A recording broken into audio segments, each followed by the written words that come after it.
This is Laura DeFranco, holistic physical therapist and owner of Brave Healer Productions. I'm excited to bring you my new holistic healing series where you're going to learn from the experts what it means to live fiercely alive, mind, body, and soul. I invite you now to take a breath, relax, and feel the vibe of the words my guest has to share with you today.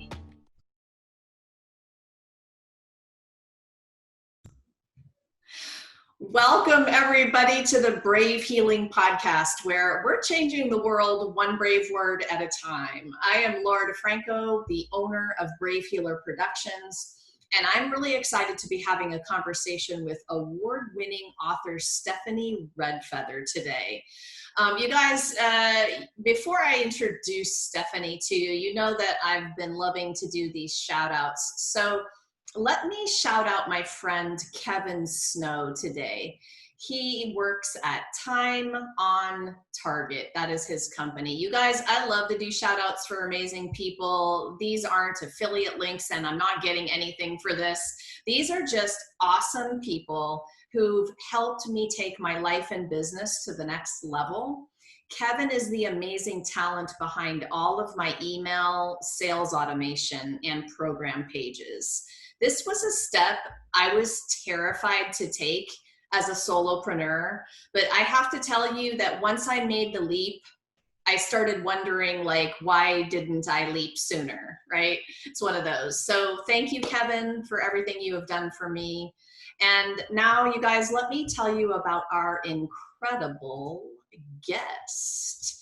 So Reverend Dr. Stephanie Redfeather is a divine.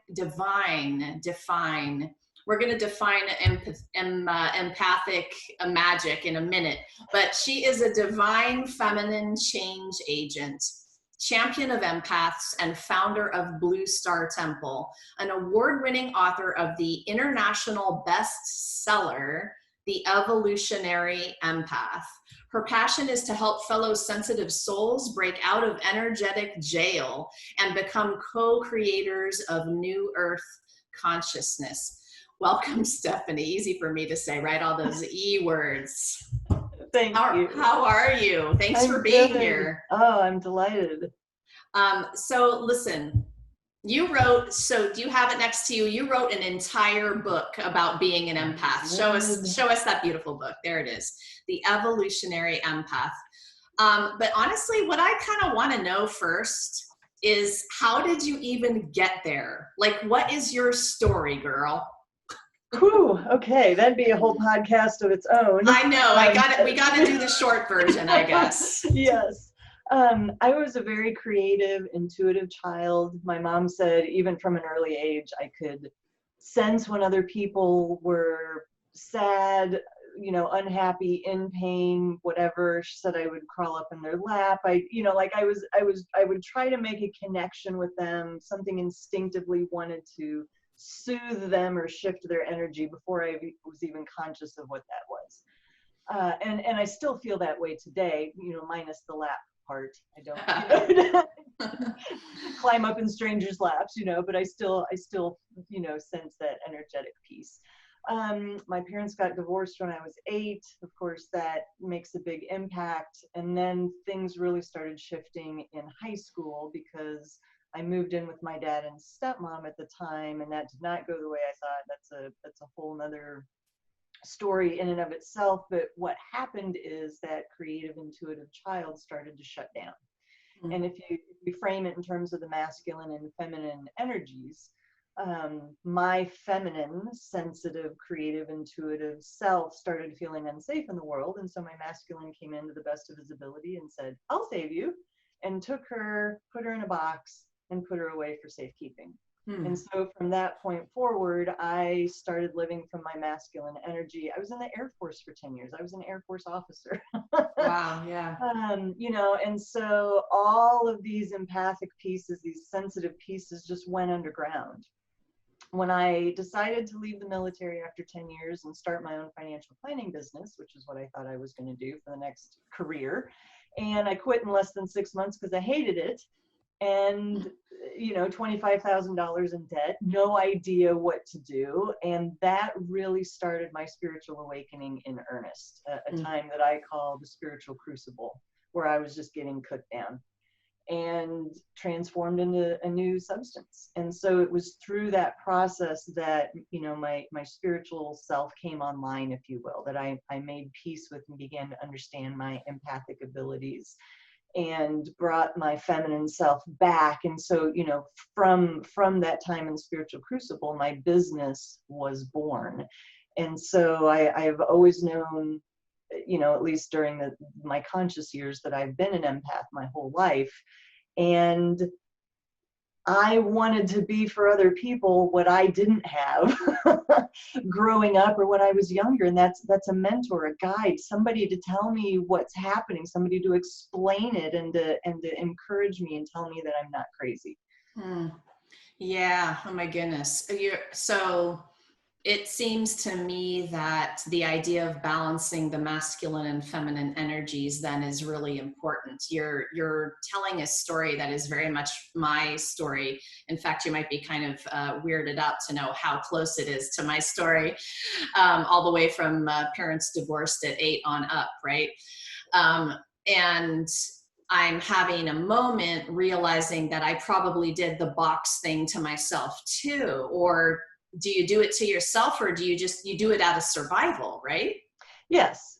I mean, a lot of these decisions happen unconsciously. It was certainly not a conscious process. So it was something that my psyche decided, okay, this part of me was not feeling safe in the world. It was feeling unloved and misunderstood. And so what can we do to protect that and keep me safe and get my needs met?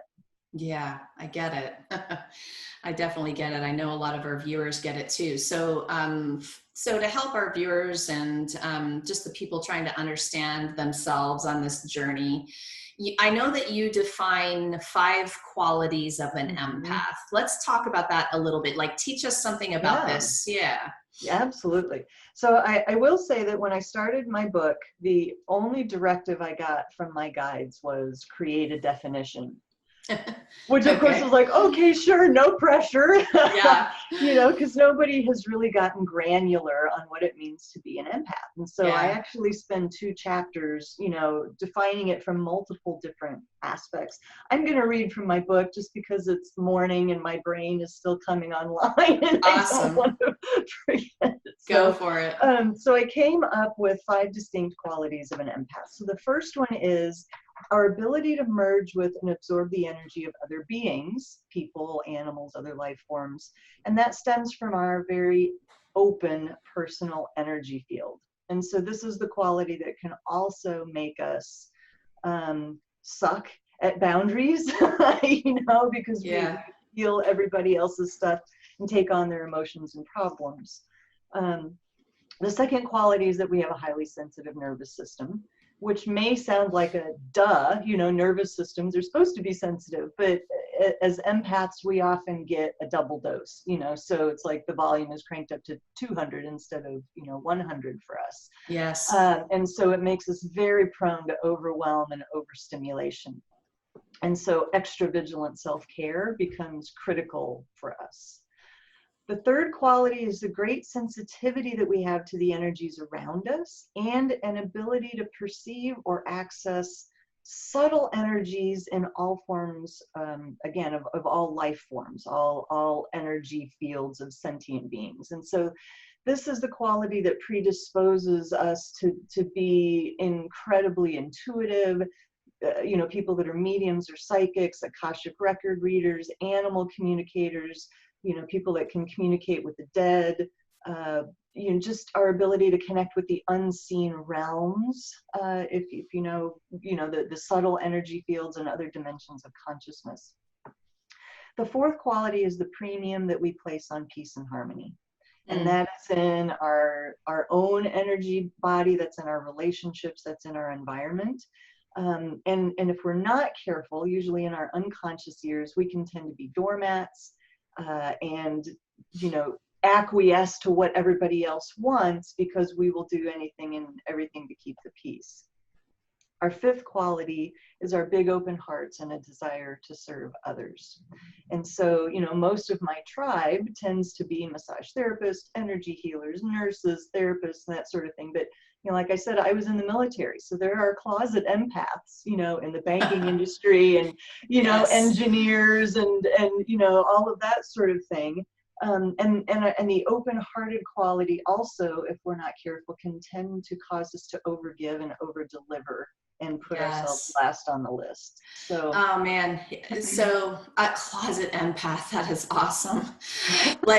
So I know several people who more than several at this point, because I dabble in the same circles as you do. I know several people who struggle with their empathic abilities. I call them superpowers. This is not a bad thing, you guys. It's a really good thing, but we need people like Stephanie to help us on the journey because of all those qualities you just listed. So how incredible that you're able to define it for us so that we recognize ourselves inside of those words and then take another step in the next question. So what's something, I don't know, the first thing that comes to you in terms of what might help my friends with this, yes. with their abilities? Yes.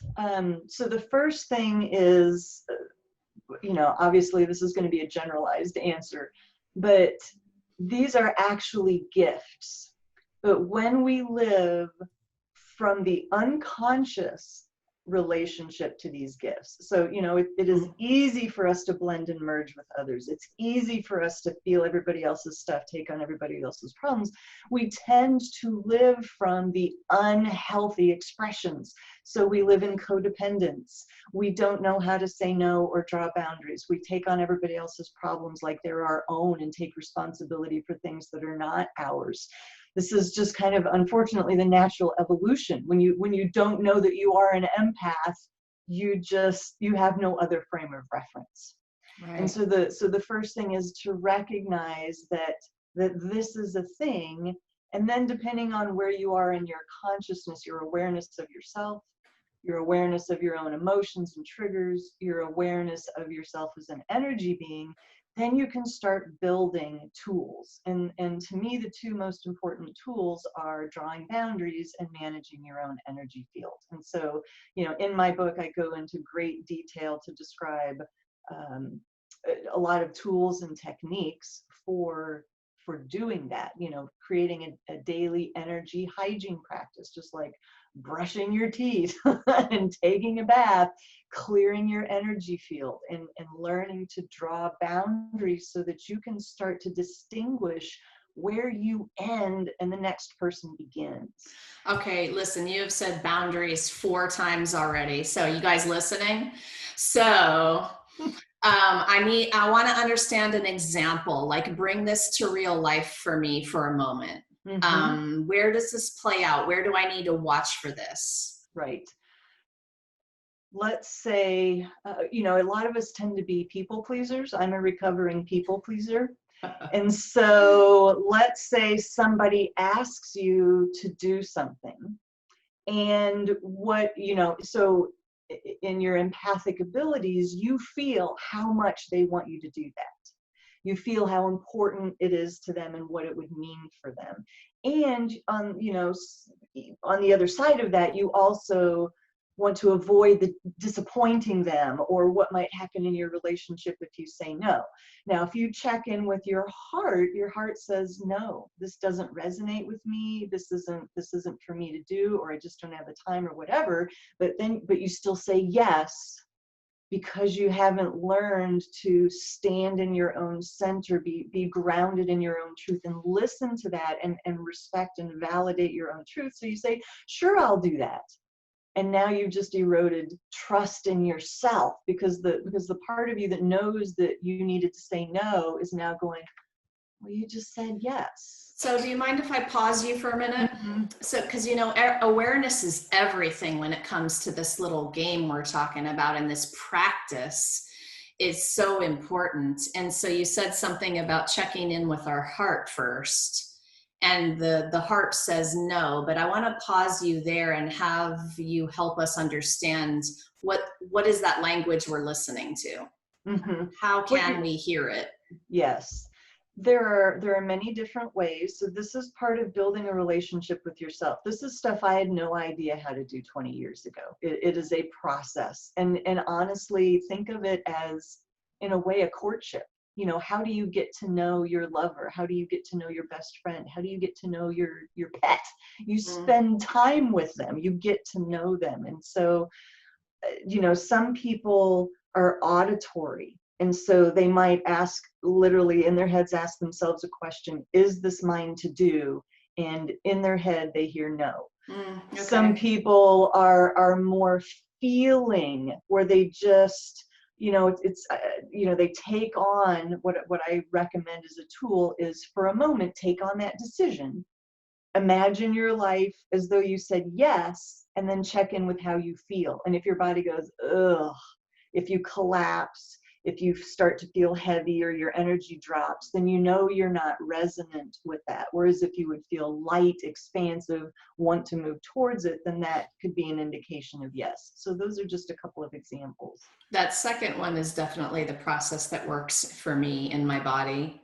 And that language is something you're so right in terms of, you know, you got to get to know that over time and practice it over time. It gets easier and easier. And I never had anyone to teach me that in the very beginning, that, wow, what a world it would be if our earliest mentors were teaching us these tools, right? And not sort of conditioning us out of them is what I think happened.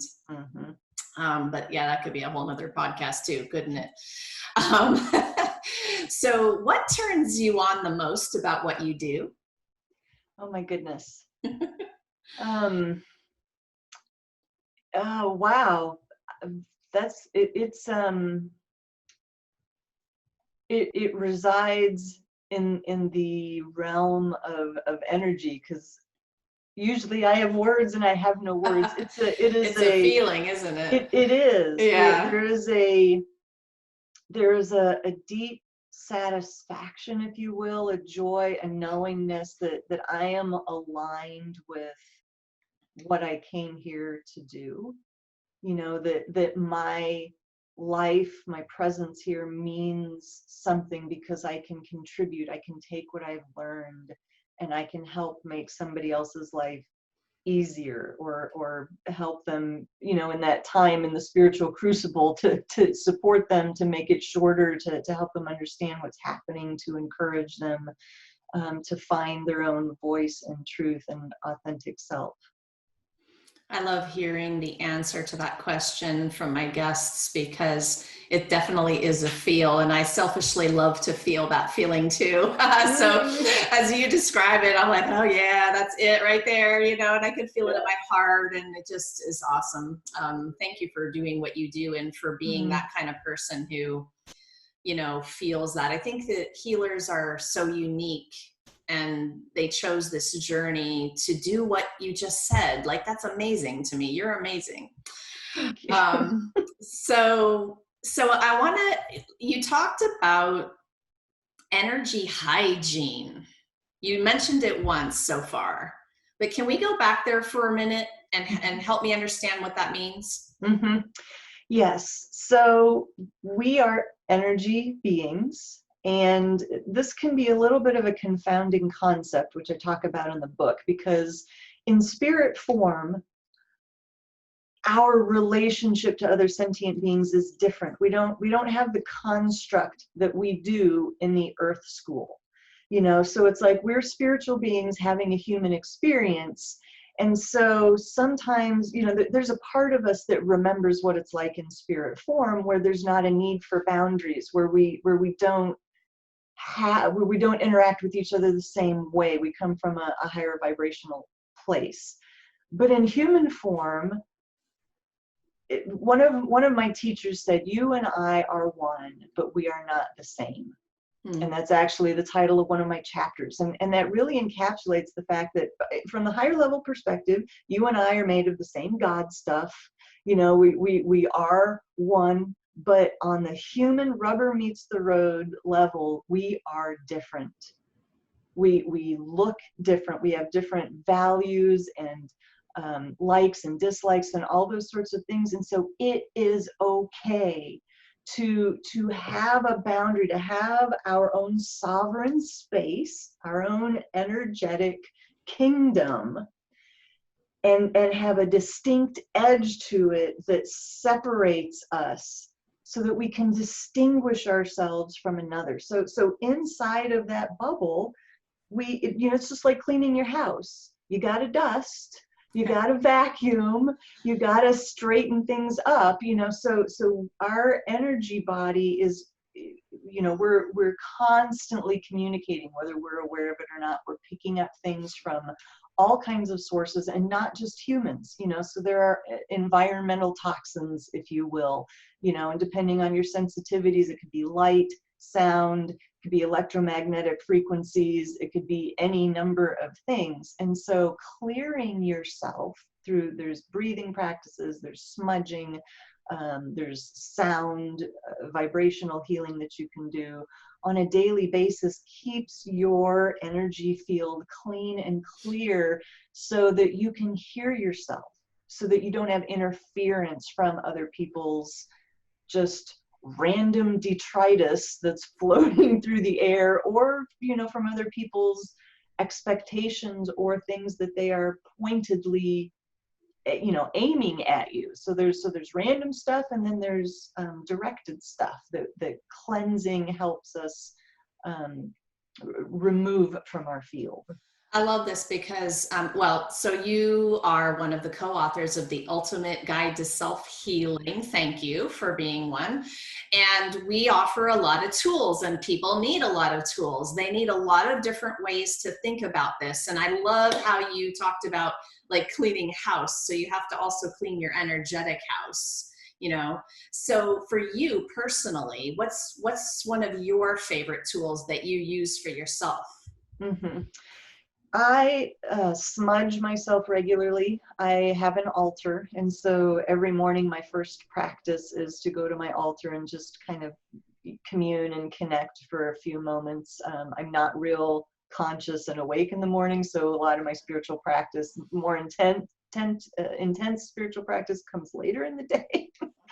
But smudging myself with sage or Palo Santo or sweetgrass. Also just breathing. Our breath is one of the most powerful tools we have, and we don't have to spend any money for it, where we can just intentionally inhale, and then I imagine exhaling from the top of my head, down my body, out my feet, and giving my dross to Mother Earth, because she can take it and transmute it. And, you can think of angels with wings brushing you, or standing in a magical waterfall, or those automatic cat litter boxes that just every so often send a rake through the litter. You can just send a rake through your field. Nice. So those are brief practices that I do on a regular basis. The cat litter, that's a good one. I hadn't heard that one before. It's great to have a visual sometimes. That helps too. Tell me what's another important thing for our viewers to understand in terms of their self-care and healing practice right now. What's something else you can give them, a little tidbit? Mm-hmm.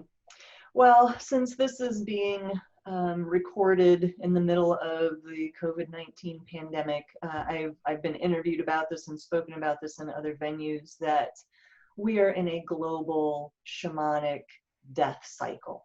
Oh, wow.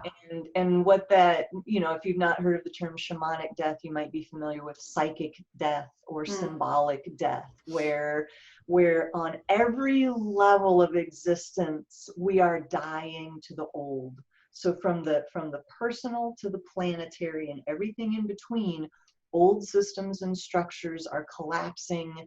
They are no longer working. Our belief systems, our ways of interacting with the world, there's just older, denser pieces that are not going to serve us moving forward. And so it's important to recognize that death precedes rebirth. We have symbolic, shamanic death and rebirth cycles multiple times in our lives. And so tending to your energy field and your boundaries is exceptionally critical right now, because we are all feeling the chaos and the fear and the terror in the collective. Mm. And so it is really important to establish that practice so that we can stay centered in our own selves and be able to recognize what is ours and what isn't ours, so that we don't collapse under the energetic weight of the significance of the times we're in.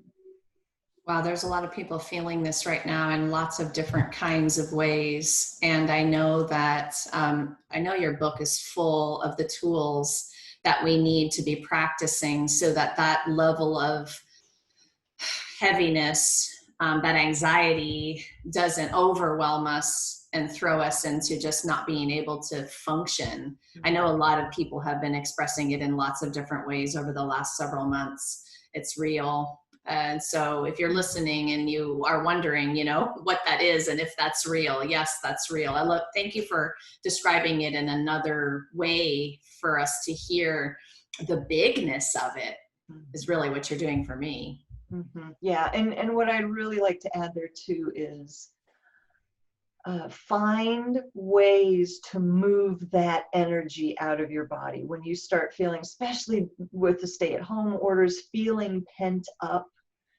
feeling everybody else's energies, find a way to move those energies, you know, whether that's through dancing or singing or getting out in nature or being physical or crying or giving yourself structured, safe spaces to scream, to pound on a pillow, to release that energy. You are not unevolved if you are angry right now, okay? You are not unspiritual if you are in fear and panic.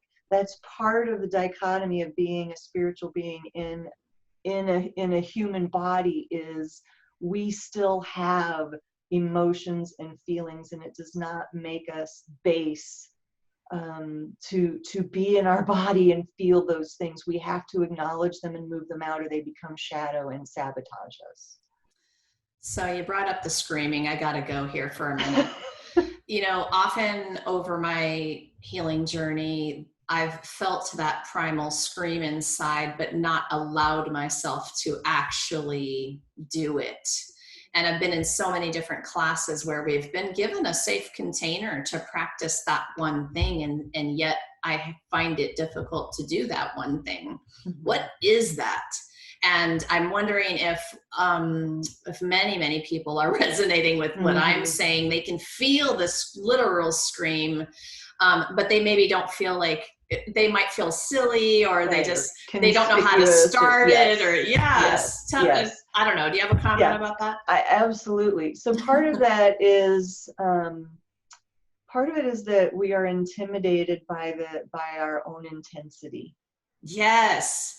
And so just being alone in a quiet space where there is nothing going on but our screaming can be overwhelming and incredibly intense. And so I have a couple of suggestions to that. I'm a shamanic breathwork facilitator. One of my mentors, Linda Starwolf, created it, and it's a breathwork process that's set to specific chakra attuned music, where it you know, there's a whole lot more to it, but it is easier to emote and make noise when you have a backdrop of music, and loud music if you can, because then you feel, because if the music is louder than you, then it's almost like a container that says, you can't intimidate me. You can't be louder than me. Give it all you've got. I can take it. You know, so a lot of times I will process to music. Another thing I encourage is, if outright screaming doesn't work for you, then just growl. Make guttural noises and just start, you know, and just let sound come out of you. That can be just as effective. I love that. I fully resonate with the music thing. And I kind of want to like bring you back again, and we'll have another day to talk about that some more, because I think that's a big one for a lot of people. But yes, a loud music that is bigger than you, so you feel safe and kind of a part of it. Oh my goodness. Yeah. Thank you for that. Yeah. Okay, I got one last question for you. It's one that I love to ask everybody. So aside from what you're doing in the world for your business, what's something you love to do so much you lose track of time? Horses. Oh, horses. Yes, I mean, my whole life, I came out of the womb loving horses. And when I'm at the barn, when I'm riding, I don't know if I'm hot or cold. I don't know if I'm thirsty or hungry. I'm just right there in the present moment, and just absolutely, it is soul food for me. Oh, horses are amazing. Yes to that. Stephanie, thank you so much for what you're doing in the world and for being here to share it with us today. Thank you. Thank you so much, Laura. You guys, don't forget that you can explore everything that Stephanie has to offer at bluestartemple.org. I've hooked you up in the show notes for that. And really, thank you so much for being here today, everybody, to, listen in and really soak up the vibes of the show. We appreciate you. And I want to know, are you one of our next co-authors? I wonder. So if you happen to be a holistic practitioner with a message to share, please head down into those show notes. You guys are going to find some submissions information about our Ultimate Guide to Self-Healing co-author book project. It's super awesome, you guys. Lastly today, remember, your words will change the world when you're brave enough to share them. It's time to be brave, you guys. See you next time. Thank you, Stephanie.